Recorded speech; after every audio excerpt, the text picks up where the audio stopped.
गौतम बुद्ध ने एक बार एक बेहतरीन कहानी सुनाई। इस कहानी का जिक्र बुद्ध के प्रारंभिक उपदेश वाले 32 आगम सूत्रों में है। बुद्ध की कहानी कुछ इस प्रकार थी। एक समय की बात है, एक व्यक्ति की 4 पत्नियां हुआ करती थी। वो हंसी खुशी उनके साथ अपना जीवन बिता रहा था। एक बार 4 पत्नियों वाला वो व्यक्ति बहुत बीमार पड़ गया। इस व्यक्ति को अच्छे से एहसास हो गया था कि वो अब बचने वाला नहीं है, उसका अंत अब निश्चित है। ऐसे में उसने अपनी चारों पत्नियों को एक एक कर अपने पास बुलाया। व्यक्ति ने पहली पत्नी से कहा, हे प्रिय, मैं तुमसे बहुत प्यार करती हूँ। मैं अब इस संसार को अलविदा करने वाला हूँ। क्या तुम भी मेरे साथ परलोक में चलोगी? पहली पत्नी ने कहा, प्यार तो मैं भी आपसे बहुत करती हूँ, लेकिन आपके साथ जा नहीं सकती। आपकी मृत्यु के बाद से ही हमारे राहें अलग हो जाएगी।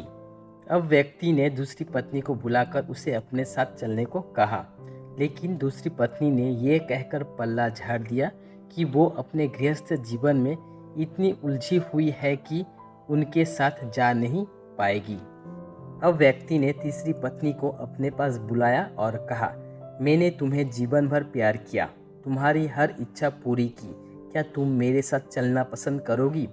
इस बार तीसरी पत्नी बोली, हे स्वामी, जब आपकी पहली और दूसरी पत्नी ने आपके साथ चलने से इनकार कर दिया, तो मैं भला आपके साथ कैसे चल सकती हूँ? तीनों पत्नियों के जवाब सुनकर व्यक्ति बहुत उदास हो गया। उसकी चौथी पत्नी को बुलाने की हिम्मत नहीं हुई। दरअसल वो चौथी पत्नी को बहुत कम प्यार करता था, उसे अपनी दासी बनाकर रखता था। ऐसे में उसे पूरा विश्वास था कि चौथी पत्नी भी उसके साथ चलने को मना कर देगी। लेकिन जब उसने चौथी पत्नी को बुलाकर अपने साथ जाने के लिए पूछा तो उसके जवाब ने चौंका दिया। चौथी पत्नी ने अपने पति का साथ जाने का प्रस्ताव तुरंत स्वीकार कर लिया। उसने कहा, मैं आपके साथ जरूर जाऊंगी। मैं आपके साथ रहने के लिए दृढ़ संकल्पित हूँ। आपका साथ कभी नहीं छोड़ूंगी। आपके साथ अंतिम समय तक रहूंगी। मैं आपसे अलग कभी नहीं हो सकती हूँ। कौन है ये पत्नियाँ? इस कहानी को ख़त्म करते हुए बुद्ध ने अंत में इसका सार बताया। कहा, हर इंसान की 4 पत्नियाँ या पति होते हैं। इन सभी का अपना एक खास मतलब होता है। सिर्फ चौथे नंबर वाला ही आपका साथ अंतिम समय तक देता है। पहली पत्नी या पति है आपका अपना शरीर। आप इससे कितना भी प्रेम कर ले, कितना भी इसका ख्याल रख लें, मृत्यु के समय ये आपका साथ छोड़ ही देता है।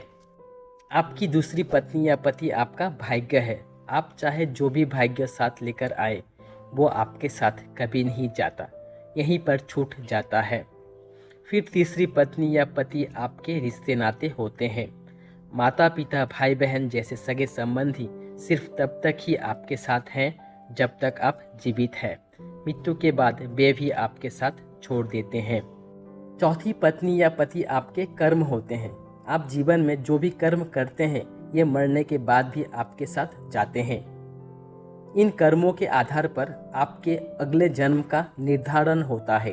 ये कर्म ही आपको स्वर्ग और नर्क का द्वार दिखाते हैं।